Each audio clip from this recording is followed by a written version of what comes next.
Sadnam. So I've been talking to a few people, and they've been sharing their one big problem in their life. And they've been communicating how hard this is for them, how challenging this is for them, how much suffering it's causing them. And when I ask them a few more questions about other parts of their life, it turns out there's all these wonderful things happening in their life, all these wonderful changes that are taking place for them. So it's really easy to see what's wrong in your life, what's not going right. And this is the mind.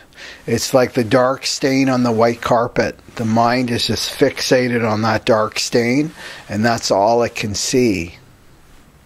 You know, it's like if you have a zit on your face and you look in the mirror, all you see is the zit. The cause of this could just be an imbalance of your mind. There's three parts to our conscious mind. There's the negative mind, there's the positive mind, and there's the neutral mind. And the negative mind generates thoughts of how can this harm me? It's all about protecting you. And then the positive mind generates thoughts of how can I benefit from this? What are the opportunities? And then the neutral mind is the mind that's most connected to your soul, your intuition. So if you've got your negative mind just overactive with what can go wrong, what's not working, and then you have the positive mind, which not only generates opportunity, but it expands. So it will expand whatever's not going right in your life. And that's a deadly combination, those two.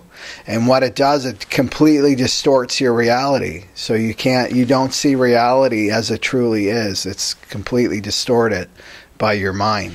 So there's an ancient story of students who were initiated by a master who had to go through various rites of passage in order to face their worst fears and transcend those fears, so these fears no longer had power over them.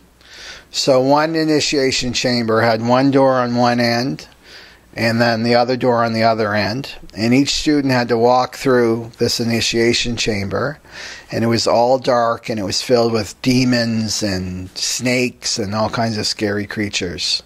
So they had to walk in one at a time to face their worst fears. So the first one goes in, there's howling, there's screaming, he doesn't come out. The second one goes in, the same thing. The third one goes in, he doesn't come out. The fourth one goes in, screaming, howling, no, he doesn't come out. So the fifth one, the last student, had the good sense to ask the master, how do I do this? How can I move through this chamber and get to the other side? I want to, win this test. And the master looked at him and said, just focus on the light. Don't go and look to the darkness. Don't look at the demons. Just let yourself be guided by the light. So he walked through the initiation chamber and immediately came out the other end. So this is great teaching for living your life, to focus on the light. Focus on what's going right in your life. Focus on all the wonderful changes that are happening in your life. Focus on what's coming to you. Don't focus on the mind-created fears. Don't focus on your demons. No matter how challenging the situation you're in right now, no matter how much darkness you may see around you, you'll always see a glimmer of light. So you want to focus on that glimmer of light. And anything that's falling away, don't focus on what's falling away. It's falling away because it's no longer aligned with who you are and where you're going. Let that all fall away and keep focused on the light. Keep moving forward. This is a great meditation to do before you go to bed at night. That's when the mind really haunts us the most, is before we go to bed. Keeps us up at night, and we have to process so much of our subconscious mind through our dream life. So this will give you a restful sleep.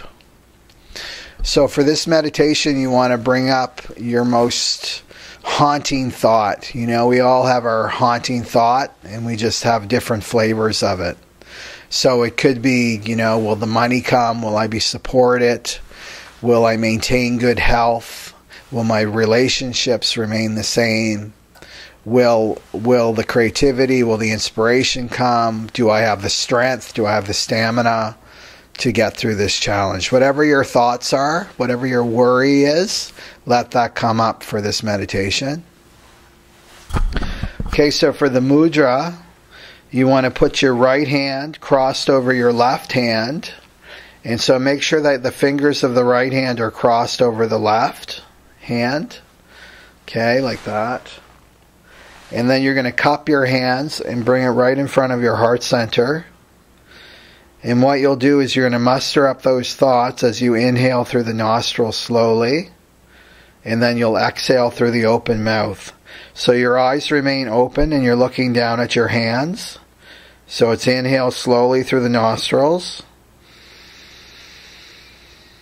And then exhale through the open mouth. And you'll feel the steady stream of air hitting your hands. So as you inhale, bring those haunted thoughts, let them be released from your mind and your subconscious.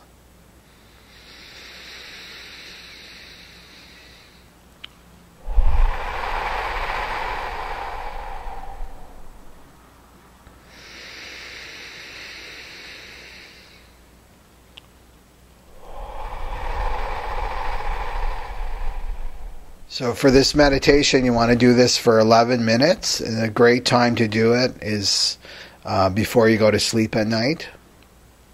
And there's something that we do is we feel guilty if we share our victories with one another, if we share our successes with one another. The mind and ego create this story that, well, the other person will feel really bad if I shine my light too bright. I better not. I better just share my miseries with this other person. So what happens is when you do that, it doesn't serve you or the other person. It keeps you locked into victim consciousness, and it keeps you locked into your limited self. It keeps feeding your limited self. So push yourself to start sharing your victories and your successes, and you'll empower that other person to maybe share their victories, however small. Okay, Sat Nam.